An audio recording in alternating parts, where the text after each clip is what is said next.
ఇంకా వేదిక పైన ఉన్న మా నాగూరు వెంకన్న గారు, ఇంకా వేదిక పైన ఉన్న గౌరవనీయులైన పెద్దలందరికీ, ఇవాళ ఆరూరి రమేష్ గారితో పాటు పెద్ద ఎత్తున పార్టీలో చేరుతున్న కొన్ని పేర్లే నేను చదువుతున్నాయి ఏమనుకోకుండ్రి. వనంరెడ్డి గారు, మాజీ సింగిల్ విండో చైర్మన్ గారు, అట్లాగే మాజీ కార్పొరేటర్లు గ్రేటర్ వరంగల్ కార్పొరేషన్ సిరంగి సునీల్ గారు, జక్కుల రజిత గారు, మునగాల సరోజన గారు, జక్కుల వెంకటేశ్వర్లు గారు, మాజీ జెడ్పీటీసీలు సునీత గారు, సుభాష్ గారు, మాజీ సింగిల్ విండోల అధ్యక్షులు రమేష్ గారు, మాజీ సర్పంచ్ ఫోరం అధ్యక్షులు రవీందర్ గారు, వరంగల్ జిల్లా బీజేపీ ఉపాధ్యక్షుడు ఏకాంతం గౌడ్ గారు, మాజీ జెడ్పీటీసీ శైలజ సుధాకర్, మాజీ ఎంపీపీ రజిత కుమార్, ఇక చాలామంది పెద్దలు ఉన్నారు. వారందరికీ మాజీ ఎంపీపీలు ఉన్నారు, మాజీ జెడ్పీటీసీలు ఉన్నారు, కార్పొరేటర్లు ఉన్నారు, వివిధ మండలాల అధ్యక్షులు ఉన్నారు. బీజేపీ కాంగ్రెస్ పార్టీల నుంచి వేలాదిగా ఈరోజు మాకుల రవీందర్ గారు మాజీ ఎంపీపీ గారు, దువ్వా శ్రీకాంత్ గారు సింగిల్ విండో డైరెక్టర్ గారు, ఇంకా చాలామంది ఉన్నారు. దాదాపు 1000-1200 మంది మరి ముఖ్యమైన నాయకులతో మరి ఈరోజు ఒకవైపు వరంగల్లో సమ్మక్క సారక్క జాతర ప్రారంభమైన మరి ఇక్కడ ఒక జాతర వాతావరణాన్ని కల్పించే విధంగా బ్రహ్మాండంగా తరలి వచ్చిన మా అన్నదమ్ములందరికీ, ఆడబిడ్డలందరికీ పేరు పేరున స్వాగతం, పేరు పేరున నమస్కారం. ఎక్కువ చెప్పేదేమీ లేదు, రెండే విషయాలు. ఎందుకంటే ఆల్రెడీ మున్సిపల్ ఎలక్షన్లు ప్రారంభమైనాయి, ఇప్పటికే ప్రచారం జరుగుతున్నది, ఇవాళనే నామినేషన్లు కూడా షురు అయినాయి, మీకు తెలుసు. మరి మీరు వల్ల వాపస్ పోవాలి, వర్ధనపేట మున్సిపాలిటీ కూడా తప్పకుండా మళ్ళీ పెద్ద మెజారిటీతో గెలిపించుకోవాలని చెప్పి హృదయపూర్వకంగా నేను పెద్దల్ని కోరుతా ఉన్నా. అట్లాగే ఒక ముఖ్యమైన మాట మీ అందరికీ తెలియంది కాదు, ఇవాళ తెలంగాణలో ఈ వర్గం ఆ వర్గం అని కాదు, అందరు కూడా చాలా తీవ్రమైన అసంతృప్తిలో ఉన్నారు, చాలా బాధలో ఉన్నారు. కానీ పట్టించుకున్నందుకు ప్రభుత్వాన్ని నడుపుతున్న కాంగ్రెస్ పార్టీకి తీరిక లేదు, దేశాన్ని నడుపుతున్న బీజేపీకి సోయి లేదు. అందుకే రమేష్ అన్న మరి నేను పొద్దున తప్పిపోయిన పిల్లగాడు సాయంత్రం ఇంటికి వస్తే ఎట్లుంటుందో ఒక గట్లున్నది నాకు ఇంటికి వస్తే అని చెప్పిండు. చాలా చాలా సంతోషం. మళ్ళీ తిరిగి సొంత గూటికి చేరినందుకు వారికి మనస్ఫూర్తిగా స్వాగతం చెప్తా ఉన్నా. కానీ వాస్తవానికి ఈ 2 నెలల్లో ఏం జరిగింది అని ఆలోచించుకుంటే ఒకటి మాత్రం పక్కా, మిగతా రాష్ట్రం గురించి నేను చెప్పగానే ఒక వర్ధనపేటకు సంబంధించి మాత్రం మీ రమేష్ అన్న కొద్దిగా దిష్టి కొట్టింది. ఎందుకంటే 2014లో 87,000 ఓట్ల మెజారిటీతో గెలిచిండు, 2018లో 99,964 ఓట్ల మెజారిటీతో గెలిచిండు. ఒక 69 అంటే 3 తగ్గించిన బాధ 69, ఒక 31 వస్తే ఆయన 1,00,000 అవుతుండే. మేము ఎప్పుడు ఎడ్డిస్తుంటిమి, అరే ఇంకొక 31 కోట్లు వస్తే 1,00,000 వస్తుండే ఎడ్డిస్తుంటిమి, ఈసారి కొడతావుతీ అంటుంటివి. అందరి దిష్టి కలిగింది, ఆయనతో మన 16,000 ఓట్లతో పోయింది. కానీ నాకు విశ్వాసం ఉంది, మళ్ళా తప్పకుండా వర్ధనపేటలో బ్రహ్మాండమైన మెజారిటీతో మళ్ళీ గులాబీ జెండా ఎగురుతుంది. మీ అందరి ఆశీర్వాదంతో అటు దయన్న ఇటు రమేష్ అనే నాయకత్వంలో మంచి మెజారిటీతో మళ్ళా విజయం సాధిస్తామనే విశ్వాసం మీ అందరినీ చూస్తే నాకు కుదురుతూ ఉన్నది. రమేష్ గారి నాయకత్వంలో తప్పకుండా రేపు వర్ధనపేటలో అటు మున్సిపాలిటీ కానీ ఇటు దయన్న మార్గదర్శకత్వంలో మున్సిపాలిటీ కానీ నియోజకవర్గం కానీ ముందుకు తీసుకొని పోదాం. ఇంకా చాలా విషయాలు మాట్లాడేది ఉన్నది, కానీ 2 విషయాలు నేను చెప్పి నేను ముగిస్తా. ఒకటి, దయచేసి కొత్త పాతాన్ని చూడకుండ్రి, ఎందుకంటే అన్న చెప్పింది కరెక్ట్, దయన్న కూడా. మరి రమేష్ అన్న ఒక సంవత్సరం దూరం అయితే మరి అక్కడ కూడా చాలామంది నాయకులు గట్టిగా పార్టీని పట్టుకొని ఉన్నోళ్ళు ఉన్నారు. నేను కోరుతా ఉన్నా రమేష్ అన్నను దయన్నను అందరికి సమన్వయం చేయండి. పాత కొత్త మా లలితక్కున్నది ఇంకా చాలామంది పెద్దలు ఉన్నారు, వారిని కూడా దయచేసి కలుపుకపోండి. ఎక్కడ కూడా మళ్ళీ తేడా రాని, ఇక్కడ నీకు తెలియని వాళ్ళు ఎవరు లేరు, ఇక్కడ అందరూ పాతోళ్ళే, అందరు నీ వాళ్ళే. దయచేసి ఆ తేడా రావద్దు. మా తమ్ముడు విశాల్ కూడా ఎక్కడ ఉన్నాడు, ఆడున్నాడు, ఇక్కడ ఉన్నాడు.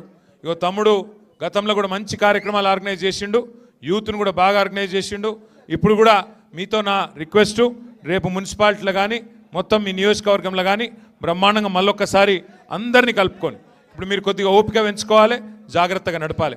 ఇలా ఒక ఓపిక లేనోడు, తెలివి లేనోడు ఈ రాష్ట్రాన్ని పరిపాలిస్తున్నాడు, మీరు చూస్తున్నారు.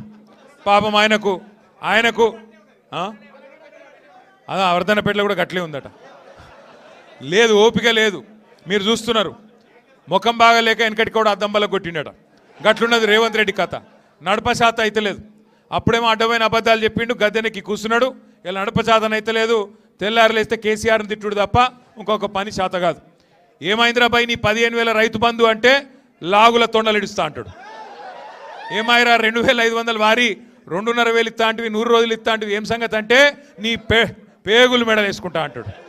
నువ్వు గట్టి గడిగినావు అనుకో ఏమైనా తులం బంగారం అంటే గుడ్లు వీకి గోటీలు ఆడతా అంటాడు. బెదిరిచ్చుడు, పచ్చి అబద్ధాలు చెప్పుడు. ఒకటే నేర్చుకున్నాడు. కాంగ్రెస్ కార్యకర్త వర్ధనపేటల గల్లీలో మొదలు పెడితే ఢిల్లీ దాకా కాంగ్రెస్ వాళ్ళు ఒకటే అబద్ధం చెప్తున్నారు. కేసీఆర్ అప్పుల పాలు చేసిండు, ఇది వినాలి జాగ్రత్తగా. కేసీఆర్ అప్పుల పాలు చేసిండు అంటారు. మీరు జాగ్రత్తగా వినాలే, 10 మందికి చెప్పాలి. ఎంత దుర్మార్గమైన ప్రచారం అంటే పెద్దలు చెప్తారు అబద్ధం చెప్పినా అతికినట్టు చెప్పాలి అని. ఒక మంత్రి ఏమో 6 లక్షల కోట్ల అప్పు అంటాడు, ఇంకో మంత్రి 7 లక్షల కోట్ల అప్పు అంటాడు, ముఖ్యమంత్రి ఏమో 8 లక్షల కోట్ల అప్పు అయింది అంటాడు. అసలు ఎంత అయింది అప్పు, కేసీఆర్ ఎంత చేసిండు అని చెప్పి ఒక బీజేపీ ఎంపీ మొన్న పార్లమెంట్లో బీజేపీ ప్రభుత్వాన్ని అడిగిండు. మీ దగ్గర మొత్తం ఉంటాయి కదా హిసాబ్ కితాబు, ఎందుకంటే మీ కిందనే ఆర్బీఐ ఉంటుంది, రిజర్వ్ బ్యాంక్ ఆఫ్ ఇండియా ఉంటుంది, అన్ని రాష్ట్రాల లెక్కలు వాళ్ళే చూస్తారు, మీ కిందనే కాగు ఉంటుంది కాగు. మరి ఆ కాగు ఈ ఆర్బీఐ ఇద్దరితో మాట్లాడి మాకు వాస్తవం చెప్పు, కాంగ్రెస్ వాళ్ళ మాటలు మేము నమ్ముతలేమని చెప్పి ప్రశ్న వేసిండ్రు. వేస్తే కుల్లం మొత్తం విషయం బయటకు వచ్చింది. ఏం చెప్పింది ప్రభుత్వం, కేంద్ర ప్రభుత్వం, రిజర్వ్ బ్యాంక్ ఏం చెప్పిందంటే కేసీఆర్ గారు గద్దెనెక్కినాడు జూన్ 2, 2014 నాడు రాష్ట్రం నెత్తి మీద ఉన్న అప్పు 72,000 కోట్లు. కేసీఆర్ గారు గద్దె దిగినాడు డిసెంబర్ 3, 2023 నాడు 3,50,000 కోట్లు. అంటే 3,50,000 వెళ్ళి విరాసత్గా వచ్చిన 72 తీసేస్తే 2,80,000 కోట్ల అప్పు 10 ఏళ్లలో కేసీఆర్ చేసిండు. సరే చేసిండు 2,80,000 కోట్లు. ఏం చేసిండు కేసీఆర్? మరి అన్ని సగబెట్టిండు. ఏం సగబెట్టిండు? కాంగ్రెస్ వాడు ఆగం చేసి కరెంట్ ఇయ్యక సావగొట్టి అర్ధరాత్రి కరెంటు కోసం, అర్ధరాత్రి దొంగలు వచ్చే కరెంటు కోసం కావలగాసే పరిస్థితి నుంచి 24 గంటల కరెంటు రైతులకు ఇచ్చేతందుకు, ఫ్రీ కరెంట్ ఇచ్చేతందుకు 10 ఏళ్లలో 50,000 కోట్ల రూపాయలు ఉత్త కరెంటు కోసమే ఖర్చు పెట్టిండు కేసీఆర్. అట్లాగే 1,00,000 కోట్లు, 93,000 కోట్లు కరెక్ట్గా చెప్పానంటే కాళేశ్వరం లాంటి ప్రాజెక్టు కట్టి మొత్తం గోదావరి పరివాహక ప్రాంతంలో బెహతరీన్గా నీళ్ళిస్తే ఇవాళ మొత్తం వరి ధాన్యం ఉత్పత్తిలో భారతదేశంలో నెంబర్ 1 రాష్ట్రం చేసిండు కేసీఆర్.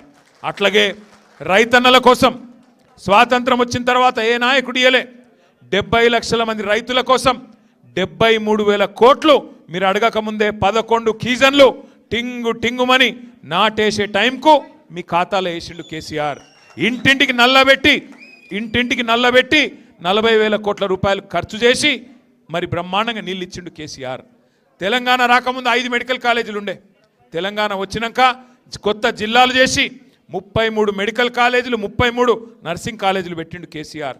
అవును కేసీఆర్ అప్పు చేసిండు, కానీ 1000 గురుకులాలు కట్టించిండు. కేసీఆర్ అప్పు చేసిండు. మీ వరంగల్లో తెలంగాణలోని అతి పెద్దదైన 24 అంతస్తుల ఎంజీఎం దవాఖాన కట్టిండు కేసీఆర్. కేసీఆర్ గారు అప్పు చేస్తే 10 జిల్లాల్లో ఐటీ హబ్బులు కట్టిండు. మరి అలా నేను అడుగుతున్నా, కేసీఆర్ అప్పు చేసి నిర్మాణం చేసిండు, మరి నువ్వేం చేసినావు 2 ఏళ్లలో? 2 ఏళ్లలోనే రేవంత్ రెడ్డి వచ్చినాక 2,50,000 కోట్ల అప్పు చేసిండు. 2,50,000 కోట్ల అప్పు ఒక్క